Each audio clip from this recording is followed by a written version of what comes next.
Okay, what are the top 5 ways to keep intimacy alive when you have an absolutely crazy busy schedule like I do? When you own like multiple businesses and you have multiple small children and your kitchen's a mess and your life's a mess and you have a full Google Calendar, I've got you. Number 1, schedule sex. This is like a really weird, controversial take. I know that sitting down with like your Google Calendar for you to be like, we're gonna have sex on Tuesday at like 3 p.m. is really not sexy. But scheduling the time to be intimate is one of the most important things you can do if you really cannot find the time because you're like 2 ships passing in the night. Because rather than taking the pressure off of yourself from maybe you'll be in the mood at the end of the night, it kind of like creates a time when you will be able to actually have a time to be able in the mood, and it's going to create opportunities for spontaneous sex if you actually have time that arises.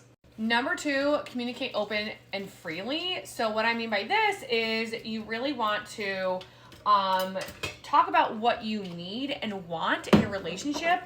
If you know that you need like to snuggle one night, you need to talk about it. If you know you need to rant about how they're not doing the dishes, you need to talk about it.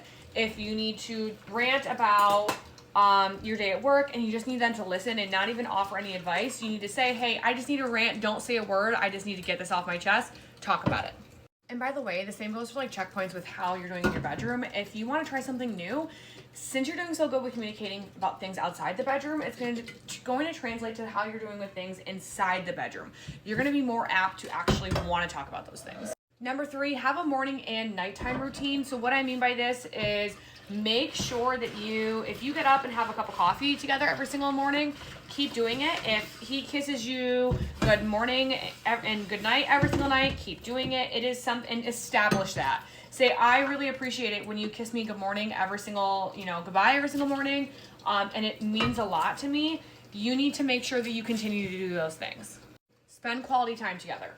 This is not like quality time with you and your friends. I'm talking like quality time together one-on-one, whether it be 30 minutes at the end of a Friday night or, Wednesday night, you guys just hang out on your front porch and have a cup of tea or a cup of coffee in the morning. Quality time where you guys can check in with each other and have conversations, just you and your partner, are huge, because what it does is it gives each other to actually have, conversations that you might not have had at any other point in time with each other. And then prioritizing your mental and physical health. And what I mean by this is go for walks, eat healthy foods, go to the gym.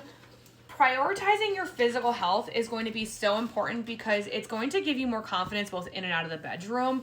Not to mention on top of that, it's just good for your overall well-being. And then on top of that, it will, at the end of the day, make you just feel better. And the same thing with your mental health. Do you need to be seeing a therapist? Do you need to be, talking to someone professionally?